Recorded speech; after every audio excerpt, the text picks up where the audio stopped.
I'm just going to record. So I'm going to put the agenda in the chat one more time.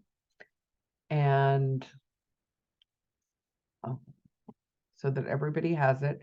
And again, I'm very excited about today's agenda.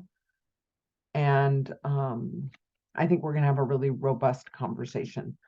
So what we're doing today is we've been doing hot topics in dual enrollment.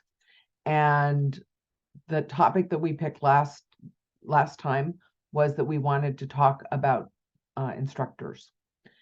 And so remember that there is a link on the agenda that if you have topics you would like to add to the list, please feel free to do that because we're going to work our way down them. But today we're talking about teachers, and I have some questions for you, and you can answer any or all of them. They are: how do you identify and onboard high school instructors as new adjuncts to the community college? How do you onboard and support college instructors new to the high school environment? Could instructors benefit from a regional professional development opportunity? What would it look like? In person, virtual, one-time, ongoing, community of practice? When, where, how often, by whom, topics, whatever speaks to you. And so would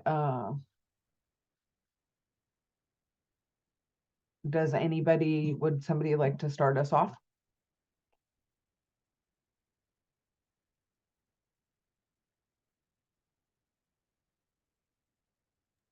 So with instructors, I think a lot about what it's like, because we always stress that our high school instructors are college instructors and they're teaching a college course. And so maybe we could step back a little bit and think about how are the colleges onboarding those high school instructors in terms of curriculum? How do you onboard adjuncts generally? And how are you ensuring that the high school instructors have the same experiences or maybe better experiences? Mallory, this is something I think about a lot, like in terms of like teacher education and teacher colleges. Like what if there was a way, right, to get the colleges that are training teachers that are getting their masters in ed typically, which obviously doesn't help us for the college level of things. If there was a system or a way in which, like, when people are applying for those programs at different universities here in the state, like making sure that it's very clear to them, like the benefits of potentially, if they have a background that might be something that would feed into, say, a CTE program or something like that, like really educating them on the path that, like, hey, if you actually go for a master's in subject, and then maybe there's some sort of subsequent teaching minor that comes in with that allows them to teach high school, as well, like that could solve some of that problem because you'd educate more people into the pipelines that could be a little more diverse, kind of like what we're doing with CalGETC, like giving people the option to go either way. I think like doing that more explicitly, because I think a lot of people would think, oh, I want to be a teacher, I'll get that master's because it's going to bump me up the pay scale, but they don't realize that it actually might limit their ability to do some of this stuff down the road. I think that's a really interesting idea. And I also I wonder why we aren't talking about recognizing the skills that teachers have through the high school pipeline. We're training them and they have a lot of skills. And I wonder if the community college systems would be open to evaluating high school credentialing to see if it provides the rigor that would be useful. But I think that's a really interesting idea, like get them when they enter. Other thoughts?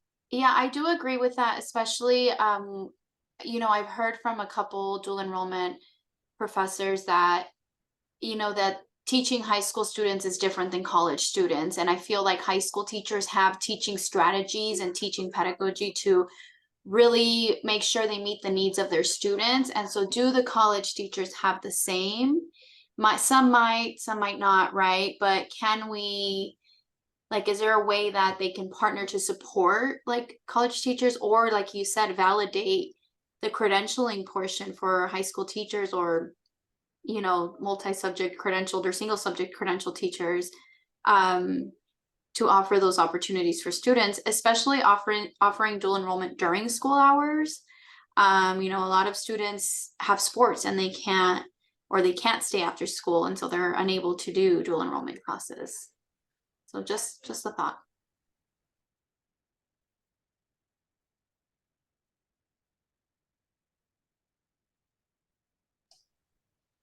So I, recording in progress. Go ahead. I'm echoing here, sorry. I would say this is speaking from the high school side of things. So one nice partnership that we have with the community college district, specifically San Diego Community College District, is before each semester, each of the campuses we partner with for the college campuses, they host a faculty orientation. And with that faculty orientation, there's specific topics that the coordinators at each of those campuses are covering, as far as kind of what this discussion is, what some of those best practices are for working with high school students. We also at San Diego Unified have an opportunity to also talk about some of our different maybe regulations that are in place or procedures as well. And so it's a very collaborative process, but it's a really nice opportunity for then the instructors to really be able to come together as well and ask each other, you know, what are some of the strategies they've used in the classroom or at the high school setting for the success of their class and the students as well. So that's one nice feature that is in place before each semester begins and one consideration.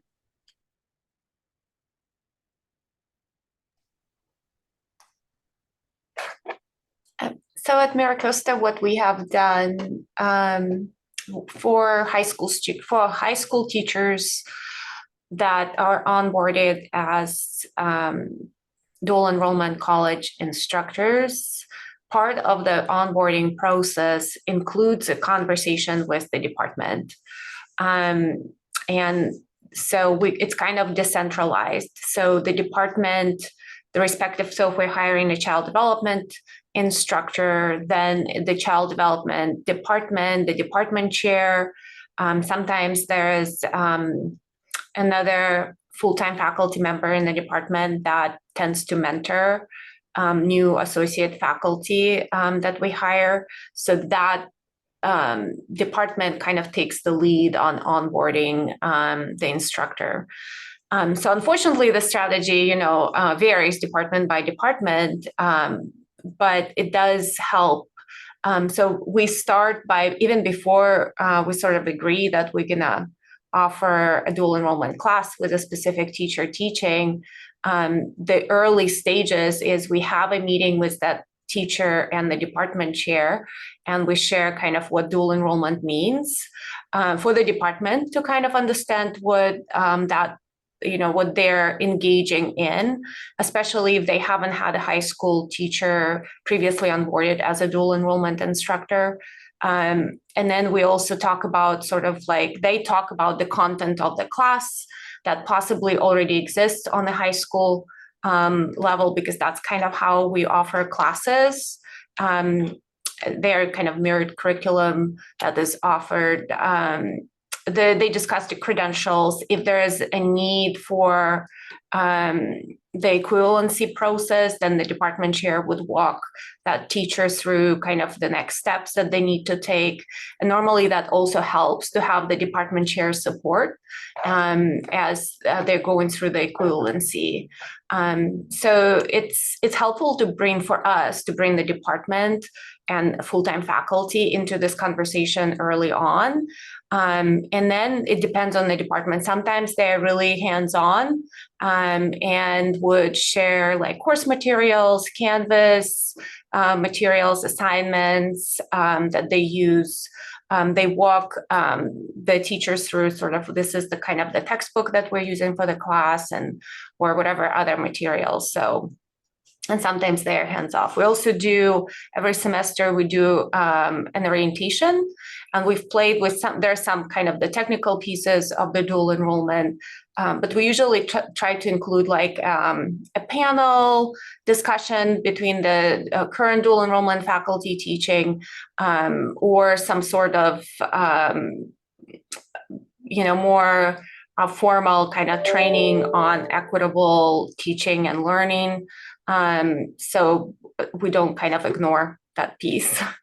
So we've done kind of we've played with different models, but normally that orientation is 2 hours for both kind of the technical pieces. And it's an expectation that all dual enrollment faculty, whether it is, college instructors or high school teachers that are onboarded as college instructors, that attend that training. So I really like that you are using the equivalency process. I'm wondering how common that is. The colleges that I have worked with seemed pretty resistant to equivalency generally. But that could have been atypical. I don't really know. I think what Zhenya and Miracosta do, and I'm new to the role, but like is really, really strong with regards to like collaboration between the faculty, even at the articulation level as well. So that's, I think, really cool. I think, Mallory, the thing I've experienced like working in colleges prior to teaching high school is there's definitely a sort of class system, amongst the college level faculty that kind of feel like, people teaching high school are kind of beneath them to some degree. And I'm obviously generalizing here, but there is some level of something there that causes like a weird resistance. And I think also everybody's always very busy and, that kind of thing as well. But that those kinds of like humps to overcome, I think are really challenging. The other thing too, and Zhenya and I have talked about this, but like it'd be cool if there was a way for the state to streamline allowing CCAP agreements where getting it easier for the high school teacher to also teach, but also in terms of like ADA money or like butts in seats money. If there was a way for the state to say, hey, if regardless of who's teaching it, if you're offering the dual, we split that money and you both get some, or something like that, to kind of like encourage the schools to stop fighting over who gets what and where they're going to be, and some of those. In other states, both sides receive apportionment. Yeah. Not seems like it would... not 100% of other states, but there are examples of other states where everybody receives apportionment. I'm just throwing that out as something that is done. So I developed a 9-module training for San Jose City College that was meant to focus. It was to onboard college instructors teaching dual enrollment. And what that was, the topics that I covered, there was like an introduction, and then what is dual enrollment? But then I went into the teenage brain and brain development, students and culture, like cultural humility and that sort of thing, growth mindset, content and rigor, and then pedagogy and curriculum. And then connecting with students, classroom management, and also syllabus. And then supporting students with technology. And that was something that San Jose City College made available to all of their instructors. I'm trying to get them to let me give it to everybody. That's my next thing, but they paid me to do it, so it belongs to them right now. But I would like, I think it's been in place for a year and they would very likely let me share it at this point. So I'm going to ask them again. So what kind, like, I appreciated what Travis said about some of the added, like the hierarchy, because I also think the reverse is true. That high school instructors are like, well, those college instructors, and they just come in and, they don't know that much about teaching. And I think in many cases, like as an adjunct, you kind of get thrown in, and if you care to think about it or explore it, but you have to put the time in, and you really have to be pretty self-motivated in a lot of cases. And so like, actually going back to the professional development, Zhenya said that they had everybody do the professional development together. What do you guys think about having dual enrollment instructors as a single group, or should there be specialized training for high school instructors and college instructors, or a mix? Like, what could that look like? Sorry to hog air. I love that idea just because I think both groups have a lot to learn from each other.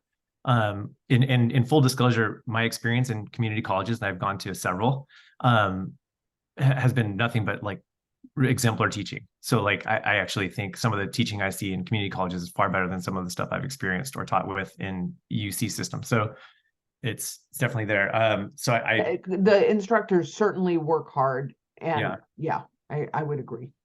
So I love the idea of like being able to collaborate with somebody else and like share best practices, knowing that our end goal is to like help these kids get this college credit regardless of who's teaching it.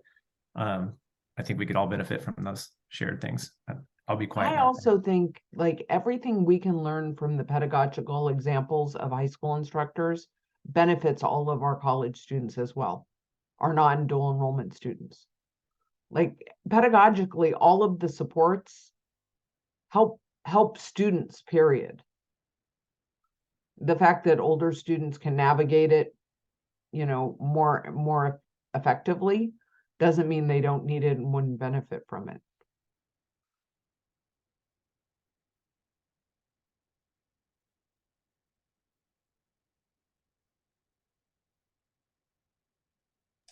I'm gonna add to just a caveat, the training that we host at the beginning of the semester, or right before the semester starts, for dual enrollment instructors. We actually struggled getting our the instructors from one district just because it's the timing doesn't work out for them to attend, and those are the most of our high school teachers teaching dual enrollment. That's where they're coming from, is San Diego district. So we've arranged a separate training for their instructors.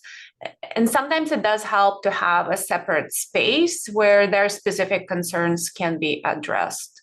But I think we could do a better job in bringing sort of like that, our instructors, that collaborative space to them, or kind of figure out a better schedule where we could have a more that sort of collaborative training.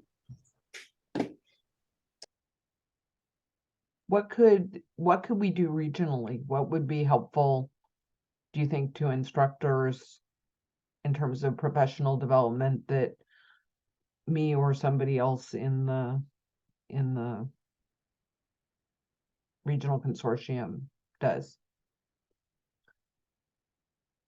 So I don't know if I don't know that I have the clarity here, but it seems to me, a 18-year-old student who is a senior in high school versus an 18-year-old student who is a freshman at a community college, their mindset is primarily the same, but the expectation for the student and what they're required to do, and the expectation of the district or school on the faculty member of how you're supposed to engage with the student, the amount of supports, whether they're internal or external, if they're, what can you do internally in your classroom, or what are you going to send them to a student center or a career center or a, other outside resource to get the needed support. To me, that seems like one of the larger discrepancies is for people to understand the system and the expectations of what's going on in the classroom to make that student successful.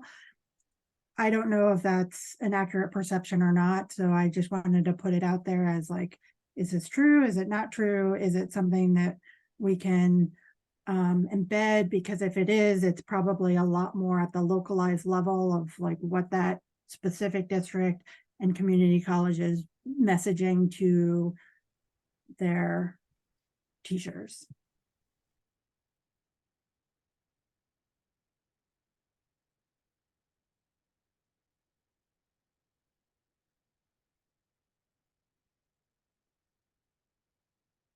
I think that's a really interesting question. So from my personal experience, so I taught computer business office technology for 10 years. And having talked with a lot of instructors about the level of support that they provide students in classrooms, it varies, right? Like once I understood kind of the pressures that my students were under, I was tracking whether or not they had logged into into Canvas, and I was calling them if they didn't log into Canvas to find out if there was some kind of problem. A lot of teachers did not do that. Or like we should be referring all of our students to tutoring, putting an early alert on them. I mean, I think there's kind of two questions, like what systems can we leverage? And then additional supports like embedded tutors. But I also think there are pedagogical approaches that are good teaching, and that we can build those up on both sides. So like I don't really know, because I think you're right, that difference, I think it might be, it's not like one 18-year-old versus another 18-year-old. As more and more students have dual enrollment as an experience, that scaffolded entry into college will benefit them. And then when the next year, when they are the 18-year-old that has graduated high school, they've had some experiences that are supported. But again, that doesn't help the 18-year-old who didn't do that. But we do have, yeah, well, and that's another thing, like our first year experiences on community college campuses, we are kind of having to think about two tracks with those, because a lot of the things that are already embedded in high school are also embedded in the first year experience courses. And so you don't want to have dual enrollment students not be eligible to do those programs simply because they already took Counseling 100 and Counseling 101 or whatever it is. Mallory, I think that in my conversation with faculty, there are faculty that have taught high school before and at the high school level, and there are faculty that have done dual enrollment. So I think when we look at that maybe regionally we can do some type of survey for the faculty that would be willing to share best practices, share their experiences in dual enrollment, because in my conversation with Palomar faculty, the trades department chair, he's told other teachers that are in other faculty that are interested that, hey, look, you're teaching high school kids, they're different, and just understanding that, getting them together may help support that as well, because there's an interest, but I think some of them are like, I'm worried about the 16-year-old in my class, possibly having, so having an understanding. But there are faculty with that experience that have great experience and on both sides that can go, this is what works, this didn't work, and just sharing that may be something that we can do regionally, because I think there's a leaning on each other in that area. And a lot of them, like that department chair knows his faculty very well, and knowing what they may need support in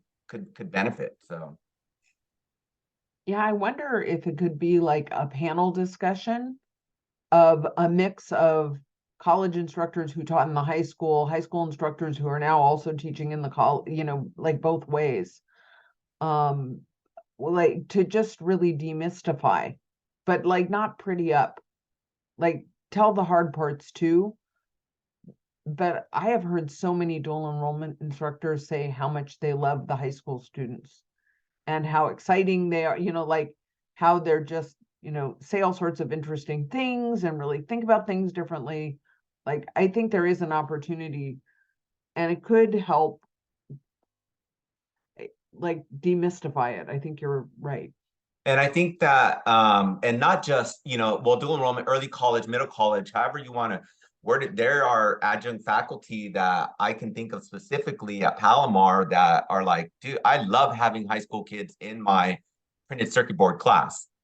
And knowing that, and he's willing to go to high schools and say, I'm willing to teach this course on your campus, because his experience has been great. I'm thinking of the Fallbrook Center, Jennifer, when we had the meeting over there, and they're like, we don't even know they're high school kids in our class. They ask questions. They understand things, they just get things, and then they're willing to partner is that idea. So being able to grab some of those people would be key for that panel discussion. And maybe it's it's a panel at first, but then it's some training along the way or something that would help everyone in the room. So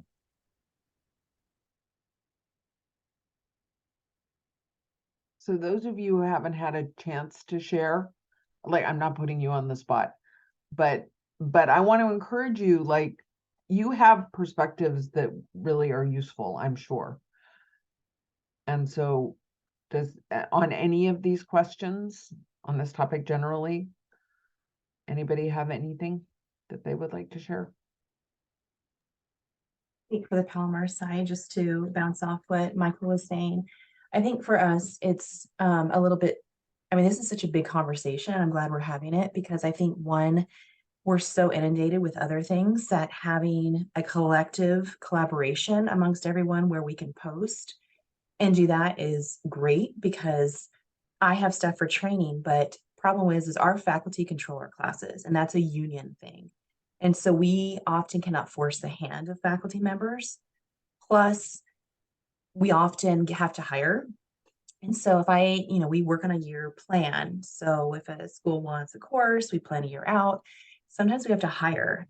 And then that new faculty member, we get what we get, because we are just competing with main campus. We're competing with our centers, FTEF. And so I have noticed that we get what we get, and sometimes that's not the best candidate for these high schools. And our training is on the instructional side. So we have a person here at Palomar that trains faculty. And then I have another training that I do, which is just a PowerPoint that I'll eventually voice over. So just like our students, getting them to read emails, we're getting faculty members to do these trainings. And we have professional development hours, but I, again, cannot force the hand. Even though I manage the department, I have to go kind of through the chair and say, hey, take this. And then getting them to do it is another story. So there's a lot of barriers that we come across. But I do agree that I think there needs to be flexibility. I'm noticing that a lot amongst our departments and chairs. So when I go in and talk to the deans and try to advocate for dual enrollment, but also say, I'm going to give you the good, the bad, the ugly. So it's not something that you're surprised about. And so really it's marketing yourself to show the support for the students and the faculty members. And then what I do is I have an open door policy. In fact, I think next week I meet with a faculty member to go over their perspective of teaching dual enrollment for a couple of years and then have her train. But I am noticing that we need training here. It's just getting them to do it and making sure we have enough time to do it. And so I think something that is, even if it's not in person, but online, where they can go back and make it a half an hour, so it's not, again, anything too daunting for the faculty member. It's just ours is load as well. So we get a faculty member that hasn't met load, and that may mean they're not necessarily going to be the best for the high school. So yeah, there's a couple points that it's always the load and trying to get a faculty member that has an interest. And then of course, the high school side, because there is sometimes conflicts between the expectations, and we're trying to iron that out. So I just shot off a lot of stuff right now, but there is things that I'm working against or for and trying to improve the process. Can you say more about high school expectations? Yeah, what I have noticed too is that, for instance, we have one school that as a faculty member that the teacher will speak up a lot. And it's not a tether teacher. It's not a +2 model. It's really just taking attendance. And thing is, the teacher of the high school often kind of get involved in the conversation where the faculty member's that's okay, but it wouldn't be for some faculty members because that is their class. Palomar faculty like control of their classes. And so with us, again, I think we're just up against a couple things where if I don't hear from the high school or hear from the faculty member what's going on in the high school, I don't know. And some faculty members just let it go off their back, and others go to the union about something hey, are we allowed to do this? Grades, for instance, like submitting grades. I have high school teachers that are going to the faculty members saying we need grades for the class, whereas part of our CCAP, they come through me and then I distribute them to the point of contact. Little things like that we can update. But again, our union is involved and it's sometimes a little bit more difficult to get things moving. When you have college instructors in the high school classrooms, like, I've heard about tensions around shared space, because in college, they send you to whatever room they send you to. In high school, you have your classroom and you're putting up whatever you want on the boards and you're arranging the desks the way you want them and all that sort of thing. I have not. I like to say that the faculty members that we have continue to go back to these high schools. Again, there's that flexibility, right? If it's like third and fifth period, sometimes it's having a hard time getting faculty, but then often it's the same faculty going back and back since it's historical, like we always have a class at that time. I have not heard anything that is a space sharing issue. It's more of sometimes, I guess, quote unquote, the demands that a teacher is putting on the faculty member, or like, I won't know about, they have to do a presentation that day. And so all of a sudden the teacher's coming in and doing a presentation for a class period that I have student contact hours on, where it's cutting into those student contact hours. Oh, you mean like a high school something? Yeah. And where I'm like, that wasn't on the academic calendar. We didn't provide for that. And again, sometimes it just rolls off to the faculty member's back and they work with it. But there's things that I should have been told because it does cut into these contact hours for the faculty member. And it's not fair to them because really this is their course. And I don't mean to be negative, Nancy, but there is just things that we work on the Palomar side that the faculty, especially this semester, for whatever it is, whatever's in the water, I've gotten a lot of feedback from kind of what's going on in the classroom. That's a really interesting point. I have two thoughts. One is anybody doing kind of what's in my brain is the difference between high school and college, like an expectation setting, like, here are some things that might happen in the high school environment that you might not expect.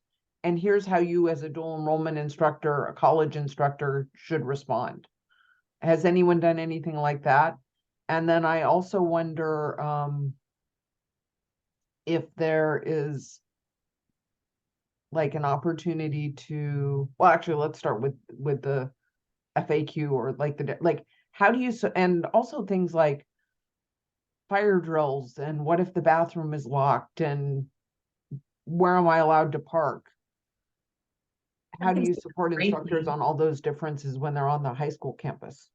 We have a checklist personally for Palomar that I send before the semester starts, and we're improving that as well. But it has who has the keys, classroom in, a high school map, and so forth.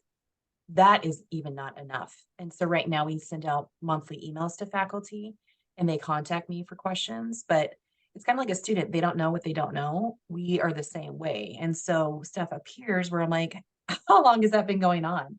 So the checklist helps, but it's always a constant improvement every semester to input things that are needed, whether it's Q&As or whatnot. But I've read about 60 classes a semester, and which gives you a lot of opportunity for new perspectives. 100%, yeah. Speaking from a high school perspective, I think I can tell you that there just has to be a tremendous amount of flexibility on their part. Any visitors that we have to campus, you never know what you're going to get that day sometimes, right? And getting a great calendar together so that we can foresee every little thing that might pop up for that instructor is darn near impossible. So I think a better way to go is to let the instructors say, look, we'll do the best we can. There's, like Jennifer said, there are pieces in place. We'll give you everything we can, but just be willing to, just here's your contact person. If you show up and your room's not ready or something funky's happening, call that person. And then that on-site person would be on call and ready to go. So like not pretend that we've wrestled with that forever. there's just not a clean system that's going to account for everything that's going to come their way. Well, and on the And- college campus either, like life Right. is unpredictable, right? Right. And the emails, I can relate. I heard the email conversation about reading emails, and it's, it's like, hey, we sent that last week. So sometimes it's just a matter of diligence on everyone's part, and doing the best we can, and then just understanding that we're all doing the best we can. So.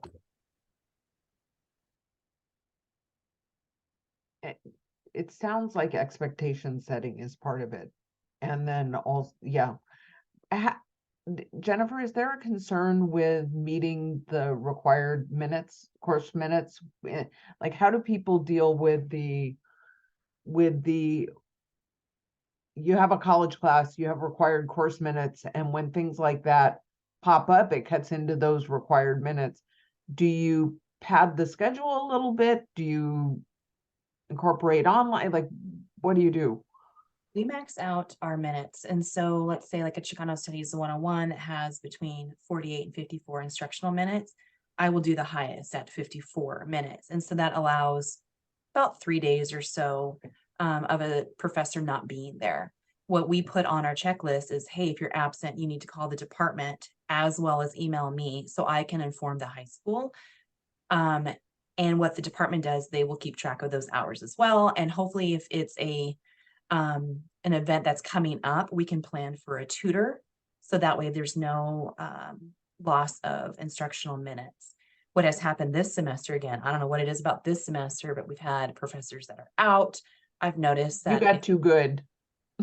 yeah, if it's like, a class that's 4 days a week, which is rare, they're going to be more time out. And really with the instructional office, we can add like asynchronous hours to Canvas, but I have to think about audits too. And also the impact of the student. If a faculty member's out, that shouldn't be an impact to the student, right? Like they can't always stay an extra hour or they can't come back another day.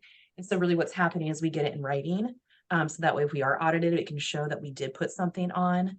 But yeah, really what's happening right now, I have 2 classes that have gone under the instructional minutes and now they have to put stuff on Canvas to make up for that.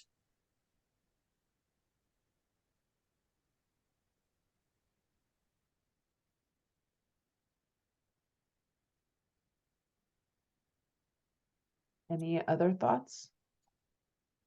I was just thinking like we have sort of like 2 different scheduling issues, right? It seems like there's the high school student just set off the fire alarm in the bathroom by vaping or whatever, like those kinds of incidents, right? That can pull from everybody.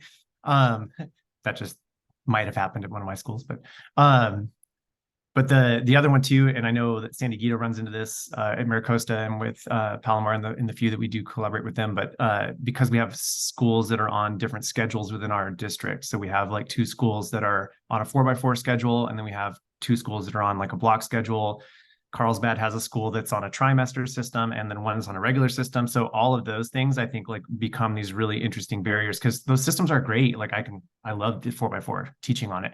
But when it comes to collaboration across to the colleges, sometimes that's really difficult. And it's a big challenge, I think, for Zhenya and for articulation coordinators to like manage all of that. So those are some things that were in terms of like flexibility, just people kind of being willing to kind of just go, okay, we're going to have to figure out how to stretch these hours out here. Or, I'm thinking like on a 4x4 where a kid's done in December for their, a year's worth of content, typically in a high school class, but then that college class is still going on. So just being flexible with how that works and when they can apply for their credit. And I don't know, just all that stuff is definitely logistically challenging. I think there's also an opportunity like term spanning. When I say term spanning, I mean offering courses outside the 16-week or 10 if you're on a quarter schedule is allowable, and it often benefits dual enrollment, but you need to have a scheduling team that is willing to do that. And again, like you say, logistics, right? It creates a set of logistics that is tricky. Any last thoughts about what professional development you would like to have for your instructors on either side?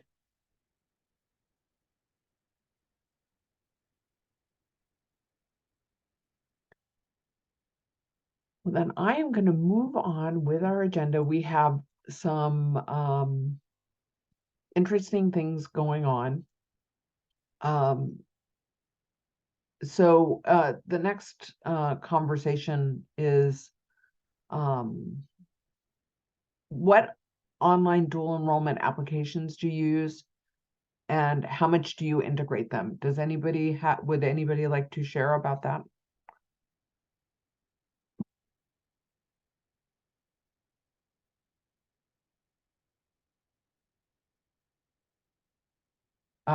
In terms of like, is anybody using, are you, I think of like digital agreements. Are you integrating it all with any of your signature pages, any of your registration? What are people using? Or communication? What systems do you use to communicate with students? Canvas, Google Classroom, texting apps, or texting systems?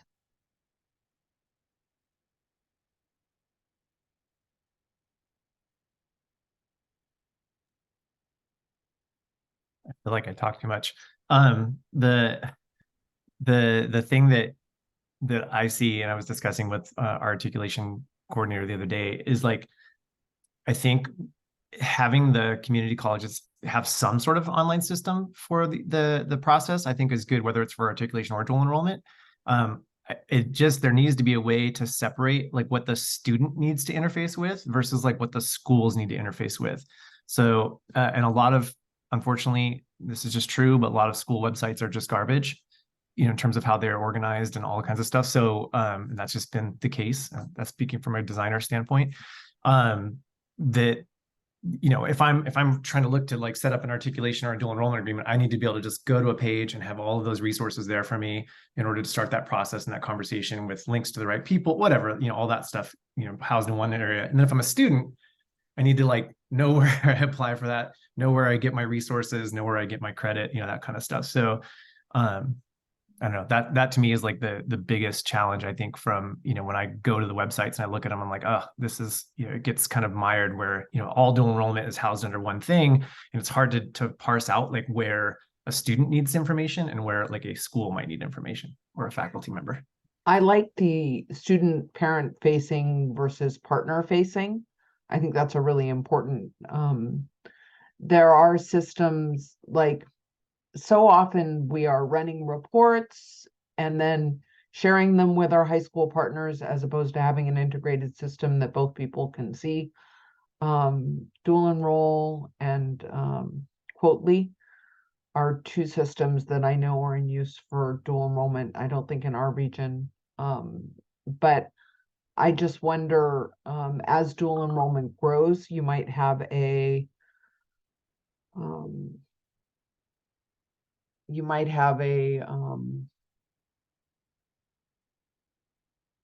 I totally lost it, sorry.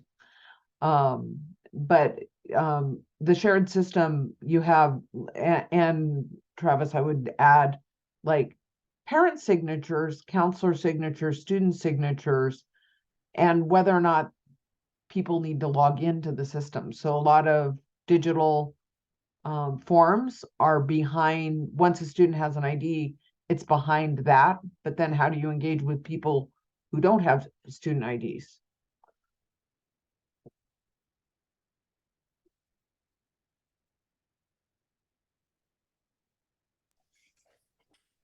So we just did I mean, we're a mess in terms of communicating with students. We don't have a really great technology currently, but we just had about 15 people in the room a couple weeks ago, kind of mapping out a kind of the entire business process for dual enrollment, onboarding and registration. Kind of internally knowing the different systems and different emails and kind of registration steps the students have to go through. And we included all early college credit. So it was articulation, dual enrollment, concurrent enrollment, right? So individual dual enrollment, because we wanted to see where the, the intersections are, where the possibilities for us to kind of align our processes and policies. And out of that, so we had all of our BSAs, business systems analysts, on student services side, on instructional side. And we recently purchased a kind of more comprehensive CRM, customer relation management software. It's called TargetX. It's specific for educational institutions. It's built on top of Salesforce platform that we're implementing in other places of the institution. And so we kind of created this vision of what the ideal process would look like. And the early communications would be out of the CRM. So it would start with a very kind of easy interest form, and that creates a record for a student. And the CRM would be sort of the platform that we would be able to use to communicate. And then after a student completes an application and has an ID, a student ID number, then the communication would continue out of our PeopleSoft system, but they would be customized. So we've realized a lot of things. One, we need to create like student groups for dual enrollment, which we've never had before. So there are like 12 different mini projects to make this, to operationalize this effort. But it was a very eye-opening experience on kind of all of the pieces that are not working, and also that we need to go back to our agreements and our policies that are related to dual enrollment and make changes there to make this, new process possible for students. Oh, so much good content, Jenya. I like getting all the stakeholders in the room, thinking from a student perspective, reviewing board policy and procedures, like all super important. I'm really excited to see what comes out of that.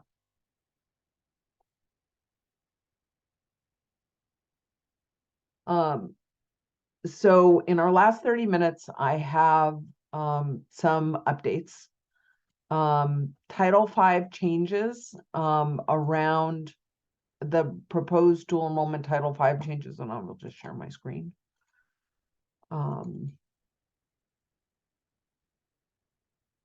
You guys see proposed revisions to Title V?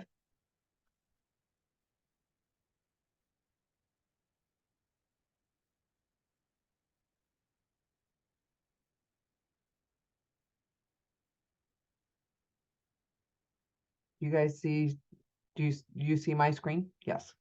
Okay, so proposed revisions to Title V. It's really interesting that this is now in place. It has gone through the approval process, and it is in place. And so Title V, it's the first time we've had any amendments to Title V around dual enrollment. Also, it creates an umbrella dual enrollment that is both special admit and CCAP, which is an interesting. I'm glad that we're getting some legislative language that includes words that actually are students and parents, because special admit for a long time has been the term. And then there is the parental guardian single consent form, and that they can rescind that. And then also you can't require school transcripts or social security numbers as a condition of dual enrollment, only the principal recommendation. And so that is fully in place at this point. Under AB 30, it actually says permission forms, both the high school and the parent permission should only be required one time. And so I do kind of wish this legislation had said that more clearly, but it didn't. This is what it said. And it's a good start. Anybody have any thoughts about this new Title V?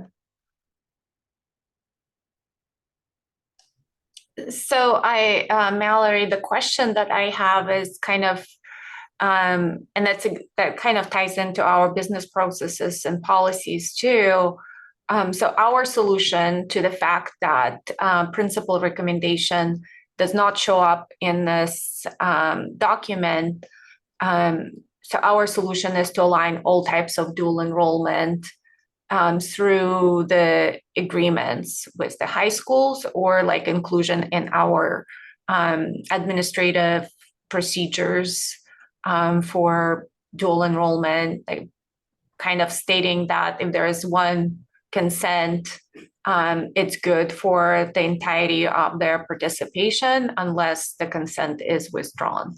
Does that work? Like, I would be curious how others are handling like this sort of discrepancy, that there's now Title V recommendation that clearly states that we can do this for all types of dual enrollment, but the principal recommendation for the entirety of participation is only for CCAP. There's nowhere in legislation that it says a frequency. And quite a while ago, Career Ladders Project came out with how you implement digital forms. And in that, they raised the question, they didn't answer the question, but they raised the question, since there is no frequency, why couldn't we do this? And I think that like it depends on your environment. Some environments need everything to be very clearly laid out and said, and some environments are more comfortable with if it doesn't say no, it's yes. And but I think there's an argument to be made. The other thing that comes up for me with this is a lot of schools say that principal or designee form is something that kind of, and Jen, you and I have talked about this, that it is a point that forces students to talk to their counselors. Like, it's a moment of engagement. And I have kind of two questions about that. First of all, are we using that moment of engagement in a way that is useful to students? Like, if it's intended to be a point where you check in and you say, do you understand what dual enrollment requires? Do you know how this is moving you forward on your educational path? Those kinds of conversations. I'm not 100% convinced that we are kind of training people to do that. And then the second piece is, if it's not legislative, like, you can remove the barrier, but then you have to also include processes that will create those opportunities. And so that's kind of my thoughts. Others?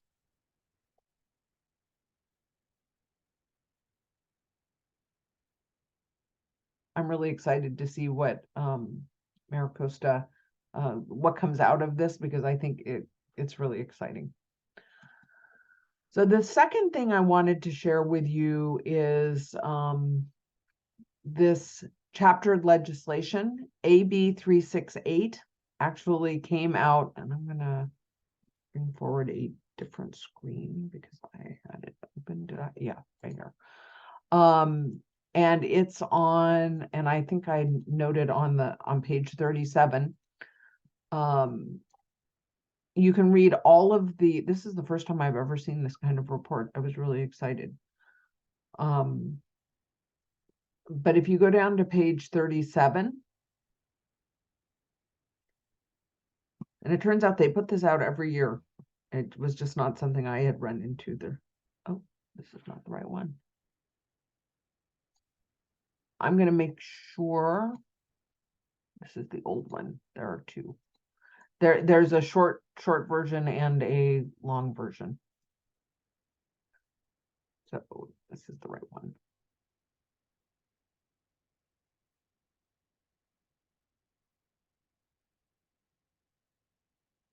Okay, so this is the law. I've been watching this for about 9 months. But it lays out the existing law, why they brought in the bill, the requirements under the new law, and I really like specifically the bullet points. And it really gets into the nuances of what this legislation requires. And so I would encourage all of you to read this, and particularly page 37, and think about how it impacts the work that you're doing. And so I wanted to make sure everybody saw that and understood why it was important to read it. So clarification, Mallory. So immediately the way that I read bullet number 2 is that even if a class is not offered as I read, yeah, class, they're taking a class at MiraCosta online, let's say, right? if a student chooses not to participate in during the school day, they could participate in any section. And it's still 15 units, because right now we throw them as soon as they take a class concurrently, we throw them back to 11 units. Well, and that's what the legislation says, but the assumption was that they weren't working on the CCAP pathway. What this clarification does is it provides flexibility for students to stay on the path, even if they are not in the section that is created at the high school.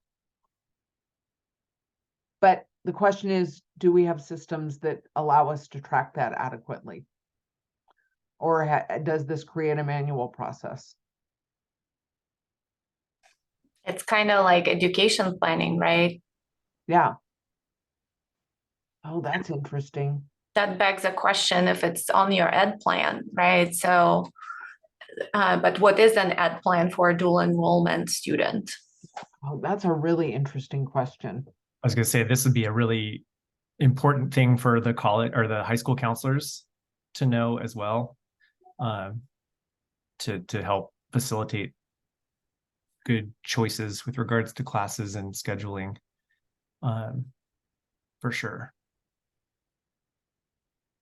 Maybe it's a topic for this group, or maybe it's a topic that we could set up kind of a come and discuss AB 368 and how we implement it. What do you guys think? Would this be a good topic to engage with or maybe we could do it in office hours one day? I think there's a lot of thinking to do around this. I'm still absorbing it.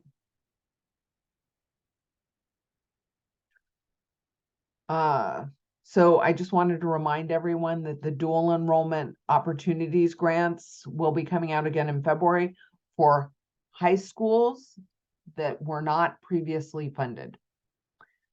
And it's $100,000 for the implementation or expansion of CCAP agreements or pathways. So new or expanding CCAP. $100,000 across 4 years, which is really kind of a planning grant, right? And it was really interesting because I sent out to you all the higher education commission meeting that happened, and I did listen to that. There's going to be they're going to post the recording. It was really interesting. I felt like I was really happy to see the Higher Education Commission hearing from practitioners. We had the CDE and the Chancellor's Office together presenting, which I really like. And we also had the Wheelhouse, the presentation of the newest Wheelhouse research. And I'll send out all those resources. I've just been dragging my feet a little bit because they haven't posted the recording. And I thought I would like to send it out, all of the links to the things that were presented along with the recording, but it was super interesting. But the point I was going to say was that the legislator who proposes all the dual enrollment legislation was here, and he was specifically speaking to the dual enrollment opportunities grant as being for marketing dual enrollment programs to parents and students.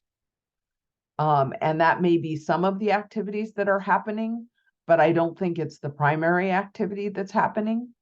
And we actually had legislation that was focused. It was like an unfunded, and it didn't move forward, but was focused on marketing. So I think in his head, he thought this was going to replace that. And again, that may be part of what happens, but it's not really, it's not necessarily, it wasn't listed as the primary focus. And I think most people didn't take it that way, but I thought that was, it was interesting. So does anybody as a high school who did not receive that grant, or is anybody aware of their high school partners? I would love to support the development of those grants. I would love to see all of our high schools. Oh, and that's another point. It's $100,000 per high school. And I talked to Diane Crum, who is at the CDE and was working with these grants. And I asked her, I said, why are these not, since CCAPs are district to district, why weren't they district level grants? And it's because they were giving additional points to high schools that had lower A through G completion rates, lower graduation rates. And so only by doing it at the school level could they provide that bump. And so that it was purely a logistics thing. So I thought that was interesting. So is anybody that didn't receive it planning to apply? Yeah, we're applying for the grant. Mark Jeffers, who I believe you know, was in St. Louis with us. And so he's going to be applying. But our first step is working with our district and our superintendent. There's a sign off in there for the superintendent that says that within 5 years, you'll become an early college high school. So there's a commitment to the grant that we were applying for. And she'd asked, and it's 250, the middle college, early college, $250,000 across 4 years. So that's what we're going for. So we're doing a lot of site work. And if you're doing it at a CCAP, you can apply for both. Oh, okay. Yeah. We will do that as well then. And so, yeah, so we're starting on site with a team. You saw some of us in St. Louis, and then get district approval and then go back after it in March. Excellent. If I can be of any support in reading, participating, whatever you need, just let Absolutely. Thank you. At the college level, you know that we're doing RFAs. You may have heard about this. If you haven't, I'm telling you now. We did RFAs that are specifically focused in supporting community colleges and providing funding for them to develop a dual enrollment strategic plan that is in alignment with their guided pathways plan, their college equity plan, and their overall college plans. And as part of that, we have been encouraging engagement with partners to develop that plan. I'm going to be supporting that, and that'll be happening. The funding needs to be fully expended by June, but the writing of the plan could also happen over this, the completion of the writing could happen over the summer. And so your high school, your college partners, if you're at a high school, may be reaching out to you to give input. But I'm really hopeful that that it will come up, it will create some space to think strategically about the programs that we're building, and which will allow us to ask for the resources that we need, highlight the work that's being done, really delve into the data, the student data, to ensure that we're having both, that we're supporting the communities that we're targeting. And I think it's an opportunity to think about which populations are not currently being reached and what we need to do to reach them. And so I'm excited about that. That was just kind of an announcement.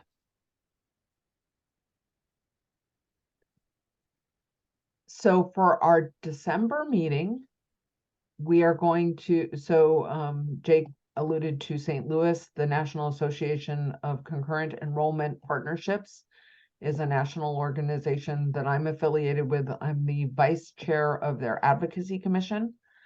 And so I was in St. Louis for their national conference.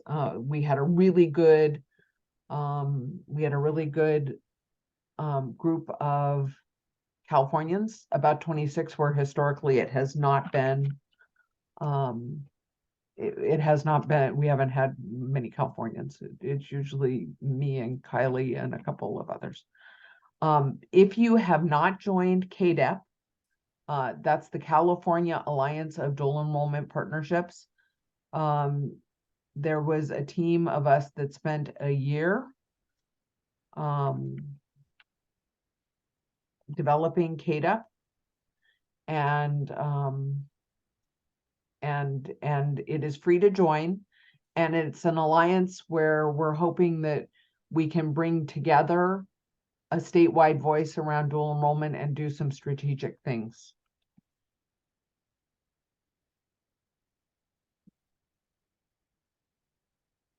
Alyssa, which document would you like me to post? The agenda?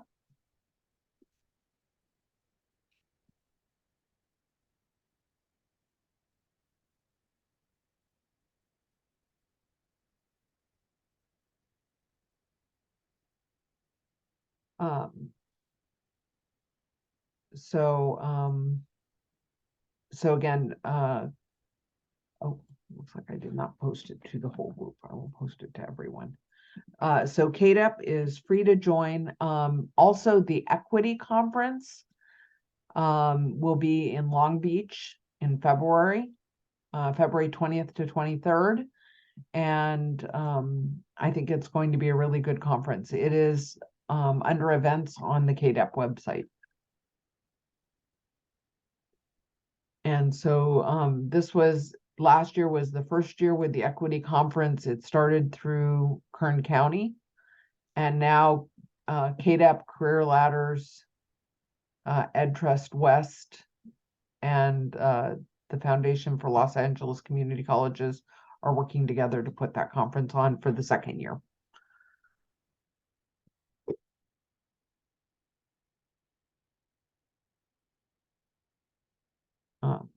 And I think it will be a good event.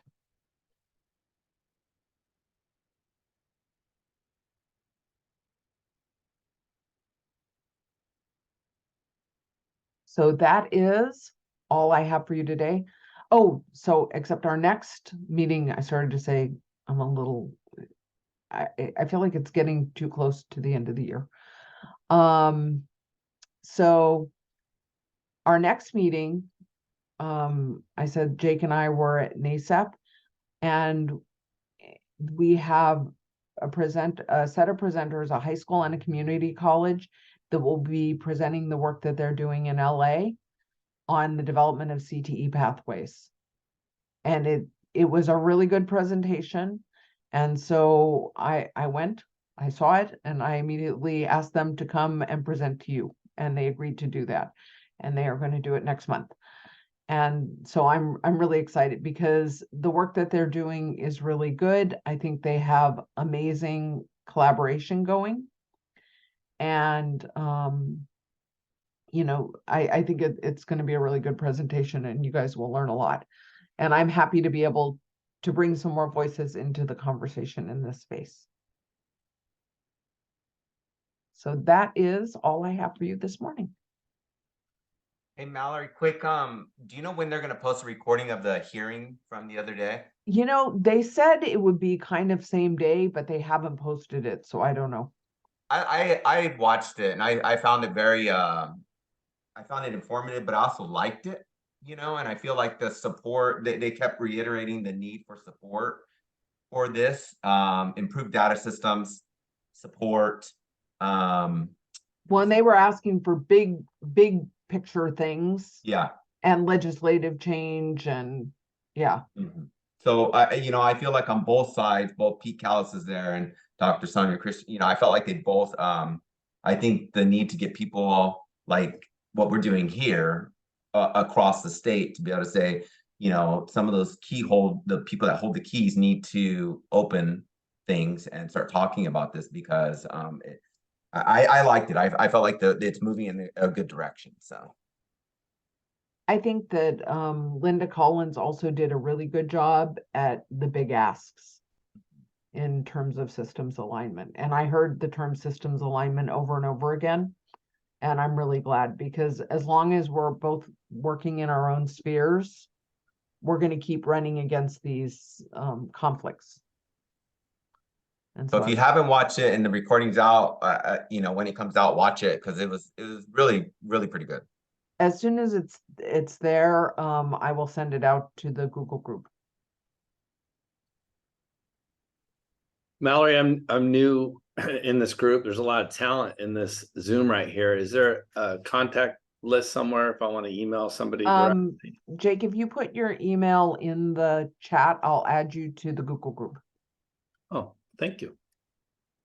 Thank you, everybody. And then you can get everybody. Yesterday, I sent out a request because we had somebody was trying to do a high school, a job posting.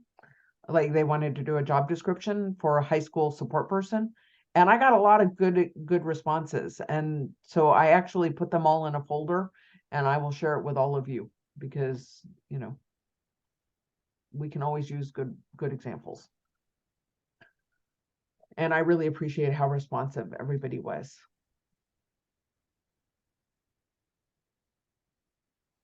Thank you all, and I will see you in office hours. And also, don't hesitate to reach out in between times. And at our December meeting, which is going to be great.